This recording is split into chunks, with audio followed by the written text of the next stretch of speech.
नमस्कार मित्रों, कुंडली दर्शन 8 में आप लोगों का स्वागत है। मित्रों, आज हम ऐसे दान की बात करने जा रहे हैं जिस दान को महादान कहा गया है, अर्थात कन्यादान। कन्यादान की रस्म और किसी दूसरे अवसर पर न निभाकर विवाह ही में ही क्यों यह रस्म निभाई जाती है, आइए इस विषय पर आप लोगों से वार्ता हो जाए। हिंदू धर्म में सदगृहस्थ की परिवार निर्माण की जिम्मेदारी उठाने के योग्य शारीरिक मानसिक परिपक्वता आ जाने पर युवक युवतियों का विवाह संस्कार कराया जाता है।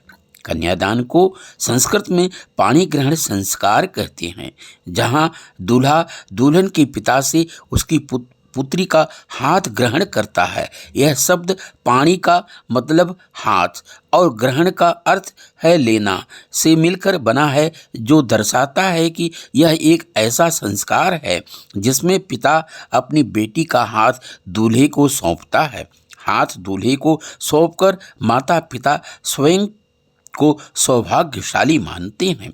ऐसा माना जाता है जो माता पिता कन्यादान करते हैं उनके लिए इससे बढ़कर और दूसरा पुण्य कुछ नहीं है।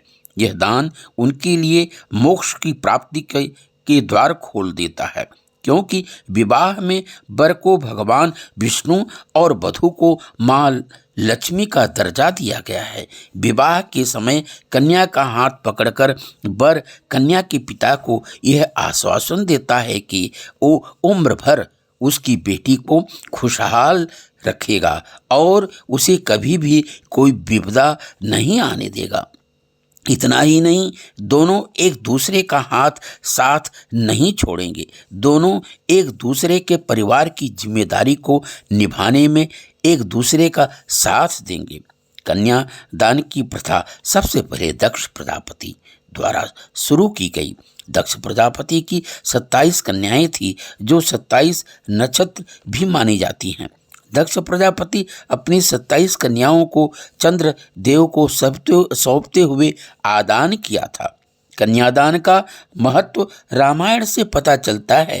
राजा दशरथ जब अपने चारों बेटों की बारात लेकर राजा जनक के द्वार पर पहुंचे तो राजा जनक ने सम्मानपूर्वक बारात का स्वागत किया। तभी दशरथ जी आगे बढ़कर जनक जी के चरण छू लिए। चौंक कर जनक जी ने दशरथ जी को थाम लिया और कहा, महाराज आप बड़े हैं, वर पक्ष वाले हैं, ये उल्टी गंगा कैसे बहा रहे हैं। इस पर दशरथ जी ने बड़ी सुंदर बात कही, महाराज आप दाता हैं, कन्यादान कर रहे हैं, मैं तो याचक हूँ, आपके द्वारा कन्या लेने आया हूँ। अब आप ही बताइए, दाता और याचक में कौन बड़ा है। यह सुनकर जनक जी के नेत्रों में अश्रुधार बह निकली। भाग्यशाली हैं जिनकी घर होती हैं बेटियां।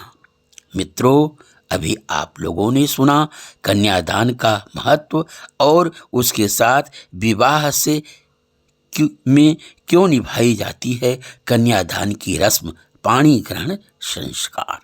अच्छा लगा हो तो लाइक सब्सक्राइब करें। धन्यवाद।